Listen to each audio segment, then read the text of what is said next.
three, take two. One day they'll put me in a film, a proper full-length job. Until then, I'm just stuck with this sort of stuff. Join me on a trip down memory lane, back to the vibrant 1980s. Do you remember the moment Kevin stood amidst the rubble, calmly watching gods and demons scream in fury? We were all simultaneously baffled and delighted to see a great Napoleon portrayed as a grotesque caricature. Hello, I'm Hood. It's Robin Hood! Or a Robin Hood who looked, well, not very heroic at all. But behind this 1981 cult classic lies a treasure trove of secrets that were lit, quite literally. One of the Beatles actually had to mortgage his entire estate just to save the film from Hollywood's cold shoulder.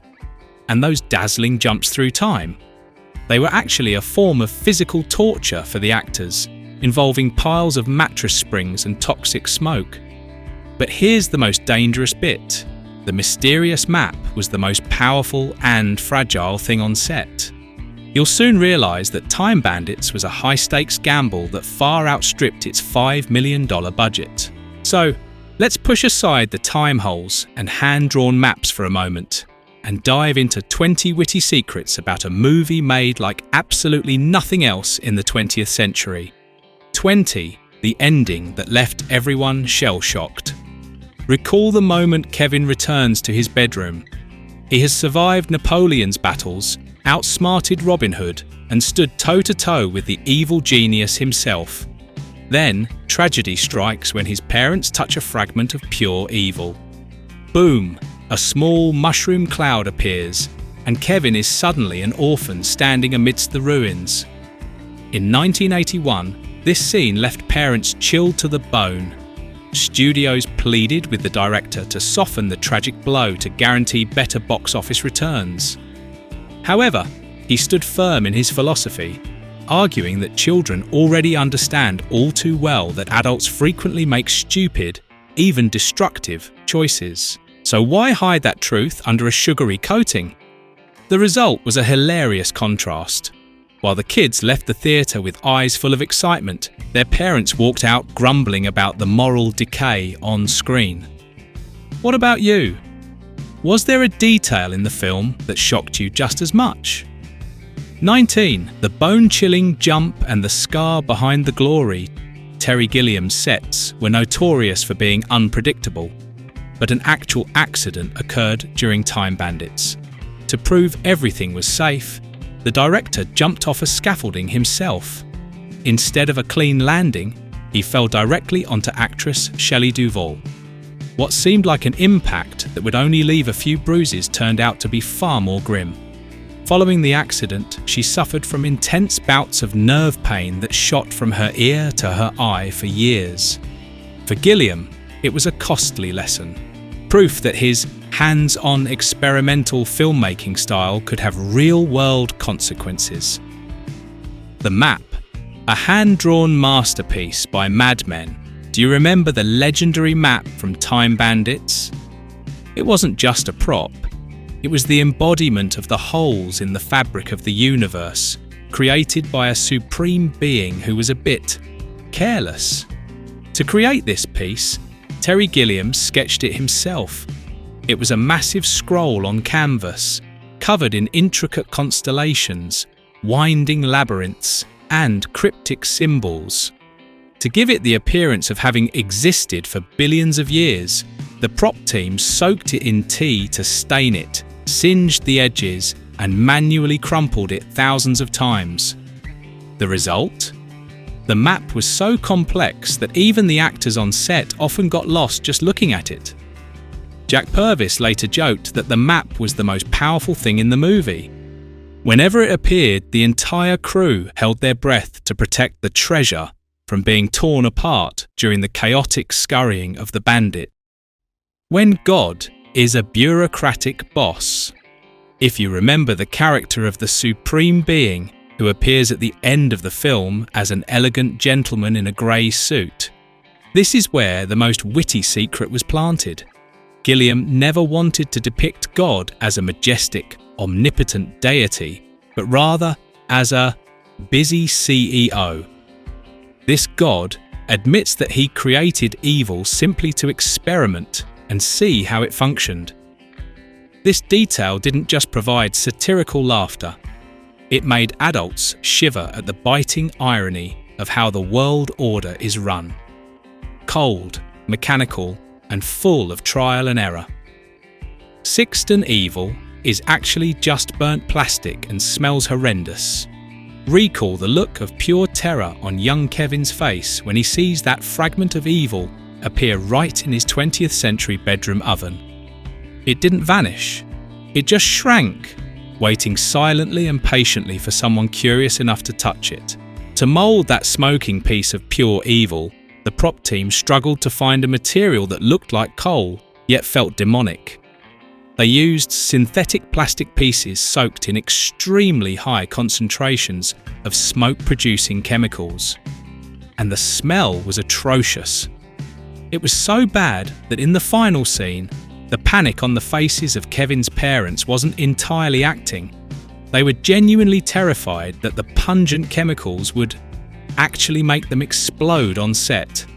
I don't know about you, but if that were me, I'd have run for the hills. Fifth, James Bond appeared in the film because of a joke. You surely remember the moment Kevin freefalls through a time hole into the middle of a vast desert, only to be rescued by a warrior in magnificent Greek armour. That was King Agamemnon. But wait, isn't that James Bond? At the time, almost every audience member must have gasped in surprise. The truth behind this shocking appearance actually stemmed from a long-running joke. When Michael Palin and Terry Gilliam were writing the script for Time Bandits, they never dared to dream of an A-list superstar. In the draft, the character of Agamemnon was described with a sarcastic line. He looks like Sean Connery, or someone of equivalent stature, but cheaper. Gilliam intended to find a budget-friendly alternative to save the production money. However, Sean Connery read that description himself, roared with laughter, and unexpectedly said yes. It turns out that sometimes, to recruit a legend, you don't need much more than a bit of humour and a subtle challenge hidden in the script. 14. The legend. George Harrison saved the entire film. Recall that upbeat, enchanting melody that plays just as the credits begin to roll. While the cinematic empire was turning its back on this project, a musical legend stepped in to ensure Terry Gilliam's dream wasn't extinguished: George Harrison. Initially, Hollywood gave Time Bandits the cold shoulder. Studios looked at Gilliam's script and flatly shook their heads. To them, it was too quirky, too British, and too hard to sell to the public. To save the film, the former Beatle decided to mortgage his own property to fund the project. This wasn't his first time doing this. He had previously rescued Life of Brian when no one else dared touch it. For Time Bandits, Harrison also personally wrote and recorded the theme song Dream Away, specifically for the ending. His ironclad faith kept Gilliam's vision alive, proving one truth. Sometimes, the music world believes in magic more than the businessmen do. 13. A reunion of Lucasfilm legends. Think back to the 6 bandits as they drag Kevin through volatile time holes. Do leader Randall or his comrades look familiar? Despite their tattered medieval armour, it feels like they just stepped off a starship. Your intuition is spot on. The 6 in Time Bandits are actually from a galaxy far, far away. David Rappaport played Randall, the loud-mouthed leader, but standing beside him were Jack Purvis and Kenny Baker, 2 immortal faces from Star Wars.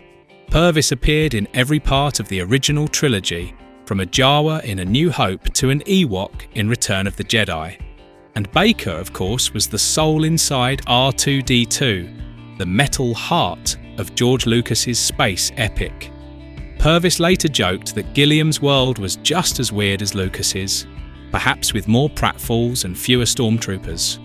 For fans, this hidden crossover is a delightful Easter egg, connecting 2 cinematic giants in an unexpected way. 'Twas when Napoleon was just a week shorty. Remember the scene where Napoleon is engrossed in the bandits' play? A great emperor, wine glass in hand, eyes glued to the little people performing clumsy tricks on stage with a strange excitement. In the script, Terry Gilliam built a Napoleon obsessed with height. Throughout the film, the emperor is fascinated by the tiny bandits simply because he feels much taller and more powerful standing next to them. But the wittiest truth lies in the future. Decades later, Ian Holm would transform into Bilbo Baggins, the legendary ring-bearer in The Lord of the Rings. It seems that in the universe of imagination, Ian Holm was always the chosen one to be associated with small treasures that possess the power to change the course of history. 11. The Curious Secret of Kevin. Hollywood's little hermit recall. Kevin's face as he stands amidst the ruins, or the way he calmly observes the gods and demons screaming madly around him. In a movie where everything spins out of control, Kevin is the only point of stillness. In reality, Craig Warnock was only 11 when he took the role, beating out hundreds of candidates to catch the director's eye. He was portrayed as a quiet, sincere soul accidentally tossed among greedy, bickering thieves. And then, poof, after that massive success, he never returned to Hollywood.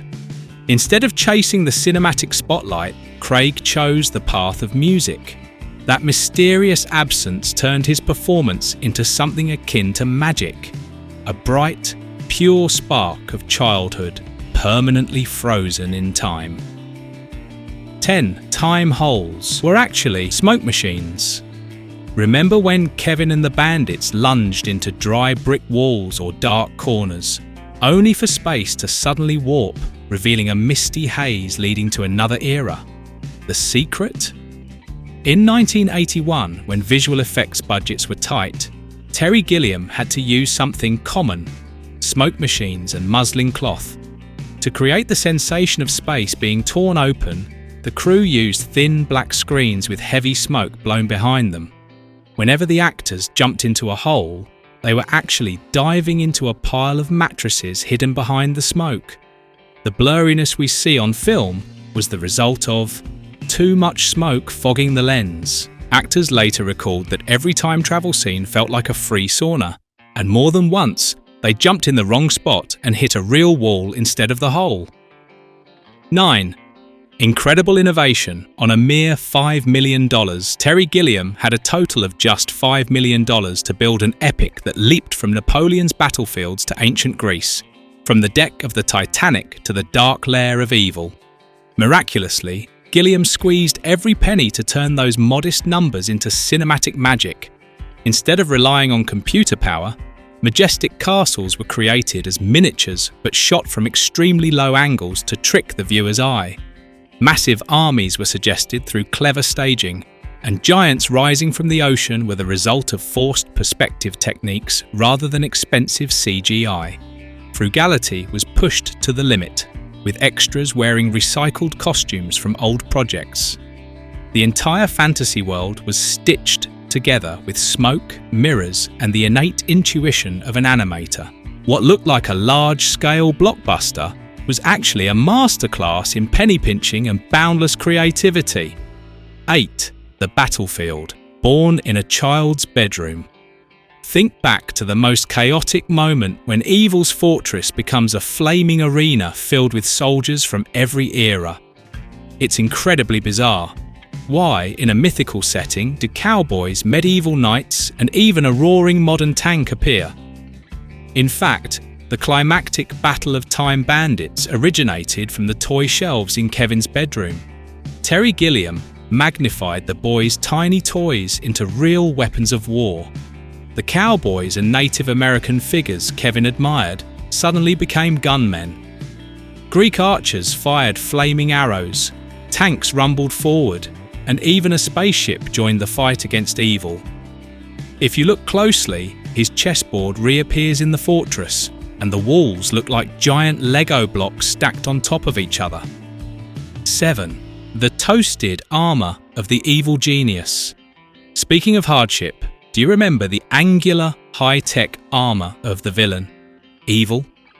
In a world of stone castles and ancient gods, Evil's appearance, with a helmet resembling circuit boards and mechanical boxes, created a chilling contrast.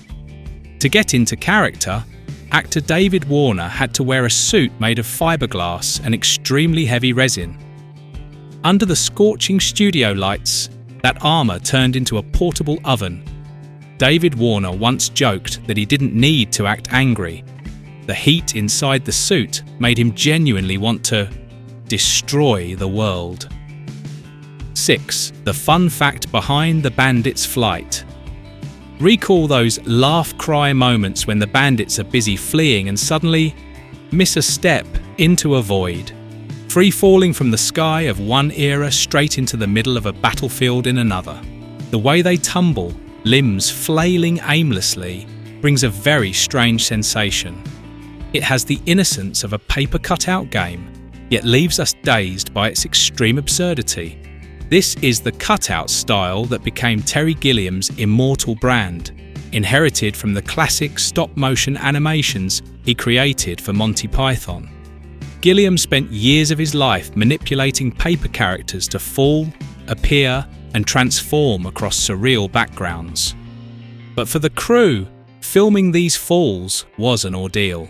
Actors had to hang from cables for hours in front of a blue screen while Gilliam stood below shouting a bizarre command. Fall as if you're just scraps of paper being thrown out a window. 5. A beautiful slap in the face for the skeptics. Critics and Hollywood moguls of the time were stunned by an unbelievable script. An 11-year-old boy follows a gang of 6 little people just to break in and steal from Napoleon. What on earth is this? Was the collective groan of those in power. From the start, Time Bandits was treated as a joke.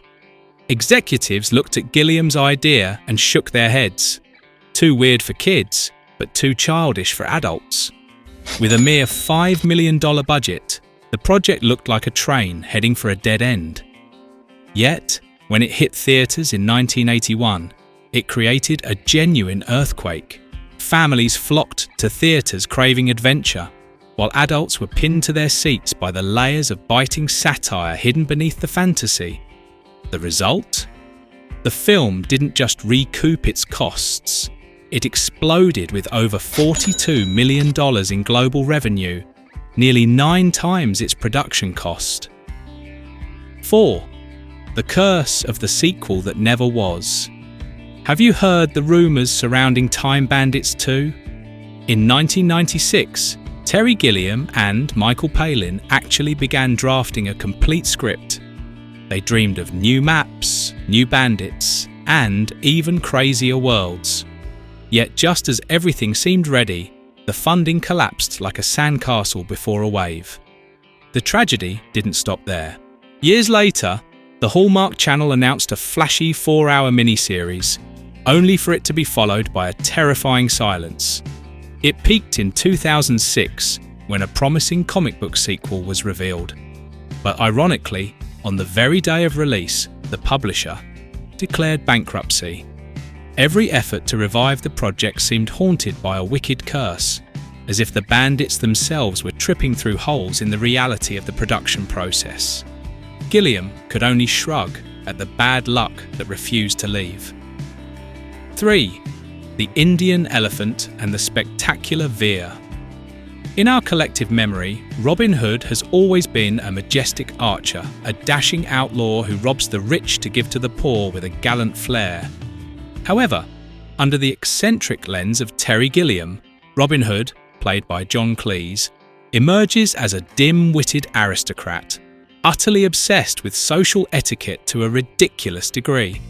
The most fascinating detail is how this Robin Hood greets his guests.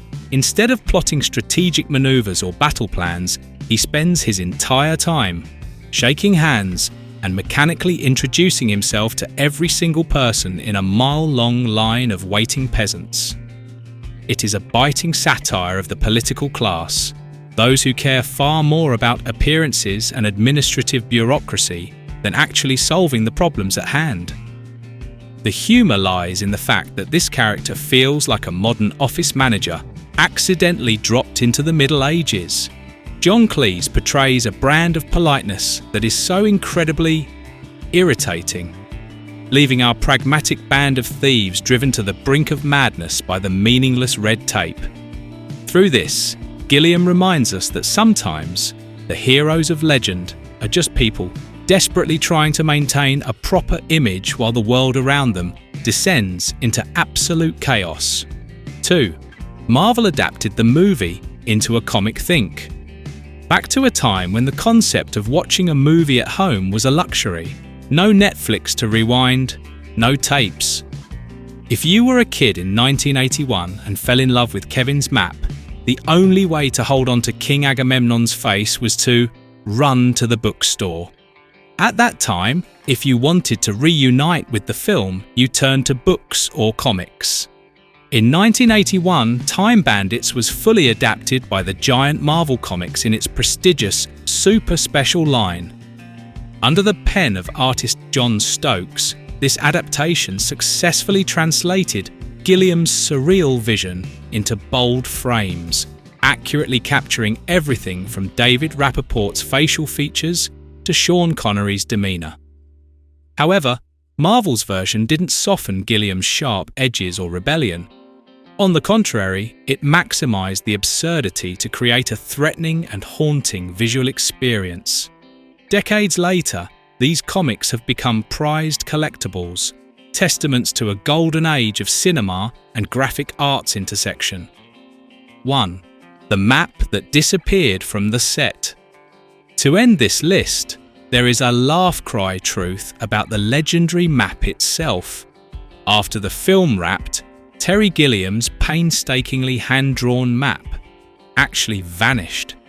Behind-the-scenes secrets tell that in the chaos of cleaning up the set, a staff member accidentally threw it away thinking it was scrap paper, or some real-life bandit quietly rolled it up and took it home as a souvenir.